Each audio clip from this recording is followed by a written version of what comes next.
Services. We provide inspections and certifications, repairs, and load tests to remove violations in your area and nationwide. So whether you're an inspector or whether you're somebody, you have your own home, you have your own building, the first thing is the law is very clear. It must be structurally sound and must be kept painted. So is the fire escape painted or is it not painted?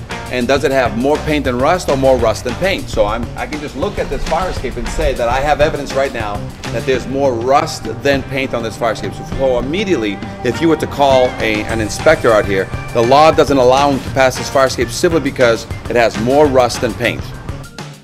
And structural means that if the fire escape is 50 to 75 years old, when any inspector is looking at it, he's got to see some evidence of maintenance. And maintenance means that I have to see a change in bolts, I have to see a change in rivets, I have to see some new hardware.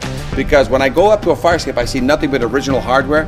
That hardware is 50 to 75 years old. It's been out in the weather 50 to 75 years, and it's just impossible for not one of those rivets, one of those bolts to be changed in 50 to 75 years. And whenever that occurs, what I have is a fire escape that somebody's been constantly painting, but they've never done anything structurally to it. So now that makes the entire fire escape pretty much suspect.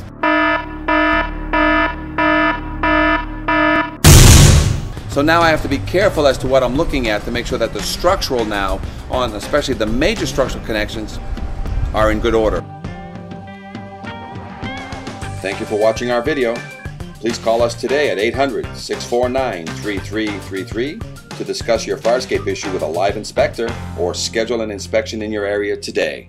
Fire escape engineers inspect the summary video. We're here in White Plains. This is fire escape number 4 of 7 issues. It's just like fire escapes 1 through 3. We have life safety issues. Basically, these supports that are all being ice jacked, a lot of debris falling. This is the top floor. A lot of severe cracking. Water's getting into every single one of these corners on both sides.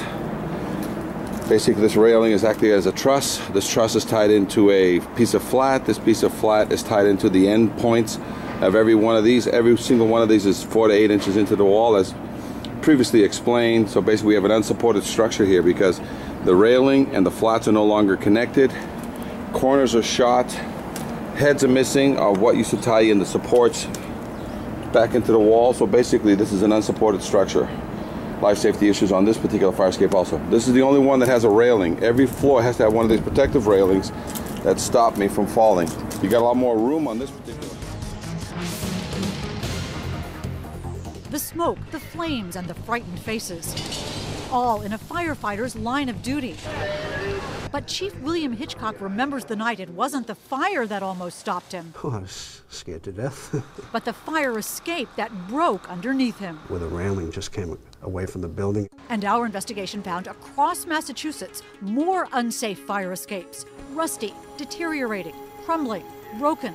And what state officials didn't know, the system they set up to keep fire escapes safe is also falling apart. The potential ramifications are disastrous. So let's look at this one. This expert ironworker is licensed to build, maintain, and inspect fire escapes. So then over here? For months, we examined dozens of them with alarming results. Looking at this today, would this pass inspection? No. In dormitories, at theaters, at homes, and apartment buildings. Rust is actually eating away the metal of the fire escape. Correct. And the bottom line?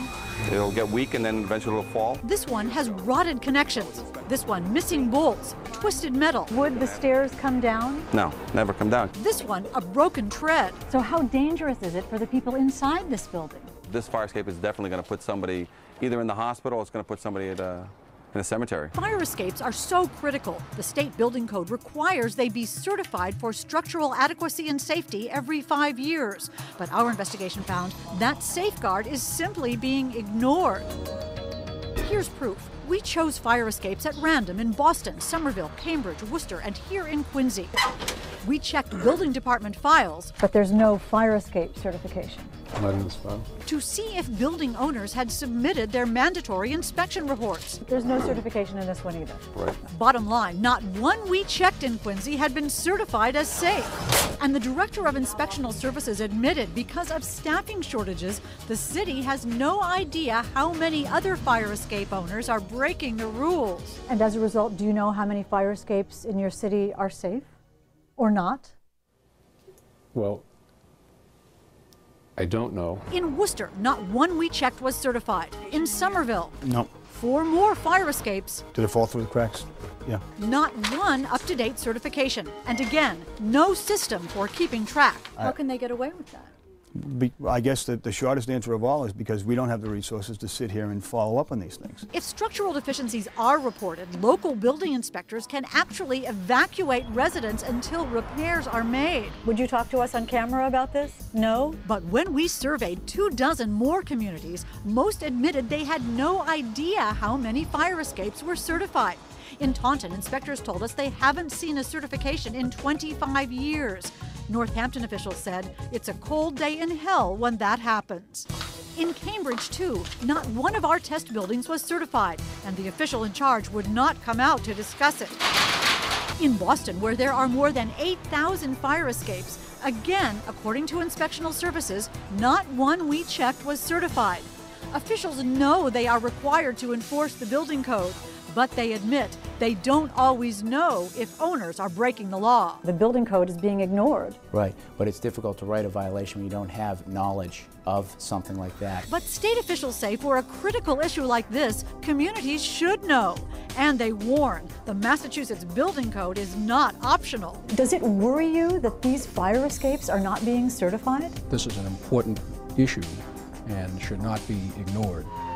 That's because after the smoke and flames begin, it'll be too late to learn you've got no way out. I can't stress it enough, Hank, that these things have to be maintained and someone's got to be watching. As a result of our investigation, state officials will now issue an alert to local inspectors. Meanwhile, if there's a fire escape on your home or office, you can contact your local building department to make sure it's properly certified. In the newsroom, I'm Hank Philippi Ryan.